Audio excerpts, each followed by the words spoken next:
बिस्मिल्लाहिर्रहमानिर्रहीम। नाज़रीन, मुमताज़ कादरी ने रवां साल 4 जनवरी को इस्लामाबाद में साबिक गवर्नर सलमान तासीर पर अचानक फायरिंग करके उन्हें मौत की नींद सुला दिया। मुमताज़ कादरी साबिक गवर्नर की सिक्योरिटी पर तैनात थे। इस वाक़े के बाद मुमताज़ कादरी का मौक़िफ़ ये है कि साबिक गवर्नर ने तौहीन रिसालत के कानून को काला कानून करार दिया था, जिसके बाद वो इसकी नज़र में वाजिबुल कत्ल हो गए थे। लिहाजा इस कत्ल पर कोई पछतावा या शर्मिंदगी नहीं।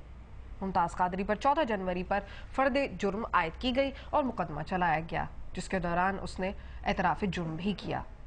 1 अक्टूबर को इंसदाद दहशतगर्दी की अदालत के जज परवेज अली शाह ने मुमताज़ कादरी के खिलाफ फैसला सुनाते हुए उसे कत्ल और दहशतगर्दी के 2 मुख्तलिफ मुकदमात में 2 मरतबा सजाए मौत और 2 लाख रुपए जुर्माने की सजा सुनाई। ताहम मुल्क भर की बेशतर दीनी और मजहबी जमातों की जानिब से सजा के खिलाफ एहतजाजात भी किए गए और हड़ताल भी। इन तंजीमों का मौक़िफ़ ये है कि सज़ा इस्लामी क़वानीन की खिलाफ वर्जी है। गुस्ताख़ रसूल वाजिबुल कत्ल है और गुस्ताख़ रसूल को कत्ल करने वाला सज़ा का नहीं बल्कि इनाम का मुस्तहिक होता है। और वो उम्मीद करते हैं कि मुल्की आला अदालतें इस फैसले को कालअदम करार देकर कुरान और सुन्नत की रोशनी के ऐन मुताबिक इसका फैसला करेंगी। इंसदाद दहशतगर्दी की अदालत के जज परवेज अली शाह के इस अदालती फैसले के बाद उनका तबादला करके लाहौर में बच्चों के हकूक़ की अदालत में कर दिया गया। एक इतला के मुताबिक उन्हें सिक्योरिटी खदशात की बिना पर तवील रुखसत पर भी भेजा गया और आज की ताज़ा इतलात के मुताबिक उनको सऊदी अरब भेज दिया गया है। आज हम बात करेंगे पाकिस्तान में कानून की बालादस्ती के बारे में और इस्लाम हमें क्या तालीम देता है।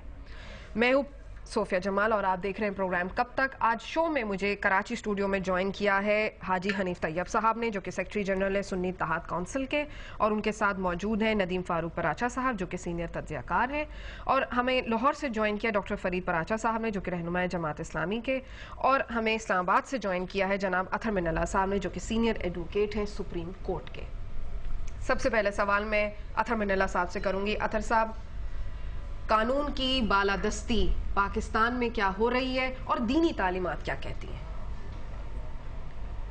जी देखें, जो आपने वाक़यात बताए वो तो यकीनन कानून की बालादस्ती के मुनाफी हैं, लेकिन सबसे बढ़कर तो मैं ये कहूँगा कि रसूलुल्लाह सल्लल्लाहु अलैहि वसल्लम उनकी ज़ात एक इनकलाब लेके आई थी और पूरी इंसानियत के लिए एक इनकलाब लाई थी, और उन्होंने ही सबसे पहले कानून की बालादस्ती का न सिर्फ बुनियाद रखी, वो एक ऐसा इनकलाब था कि उस माशरे में जहाँ पे सबसे कमतर इंसान एक काला और हबशी हो, और उसको हज़रत बिलाल हबशी को रसूलुल्लाह सल्लल्लाहु अलैहि वसल्लम उठा के और अपने सीने से लगाए और कहीं ये मेरा बेटा है, ये इनकलाब था। और उस वक़्त जब पूरा यूरोप तारीकी में रह रहा था तो रसूलुल्लाह सल्लल्लाहु अलैहि वसल्लम ने, जिसको शक का फ़ायदा कहते हैं या बेनिफिट ऑफ डाउट कहते हैं, ये भी उन्होंने दिया।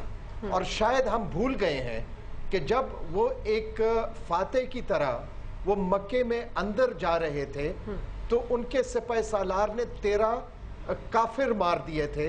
रसूलुल्लाह सल्लल्लाहु अलैहि वसल्लम ने सबसे पहले अपने सिपाही सालार को बुला के और उनको तंबीह की और उन्होंने बुरा मनाया कि उन्होंने बिला वजह उन 13 कुफार को भी मार दिया। देखिए, हम जब गुस्ताखी रसूल की बात करते हैं तो मैं समझता हूँ कि सबसे ज़्यादा जो इश्क का मुजाहरा हो सकता है वो तो रसूलुल्लाह सल्लल्लाहु अलैहि वसल्लम के उसवा हसना पे अमल करके हो सकता है। और मैं समझता हूँ कि जो भी अमल नहीं करता वो गुस्ताखी रसूल हो। लेकिन इसका ये मतलब नहीं है कि मैं अपनी मर्जी से अपना एक इंटरप्रिटेशन दे के मैं भी अदालत लगा लूँ। इसलिए अगर आप हमारी फिक्र में देखें तो इमाम अबू हनीफा जो हैं वो अपने 2 शागिर्दों के साथ, इमाम मोहम्मद और इमाम यूसुफ, उनमें आपस में इख्तिलाफ होता था, इख्तिलाफ राय होता था, और वो आपस में बहस करके, और ये तो इस्लाम ने जो चीज भी सिखाई है वो आज इस माशरे में बदकिस्मती से नहीं है। और जो हमारे बड़े हैं ना, वो तलकीन देते हैं कि सबसे बड़ा जो अंसर है वो रसूलुल्लाह सल्लल्लाहु अलैहि वसल्लम की उसवा हसना पे अमल करने से है। और मैं समझता हूँ जो भी अदालतों को तोड़ रहे हैं या जो भी जज को जो है وہ مروب کر رہے ہیں وہ رسول اللہ صلی اللہ علیہ وسلم کے اسوہ حسنہ کہ نہ صرف منافی ہے ان کے تعلیمات کے منافی ہے.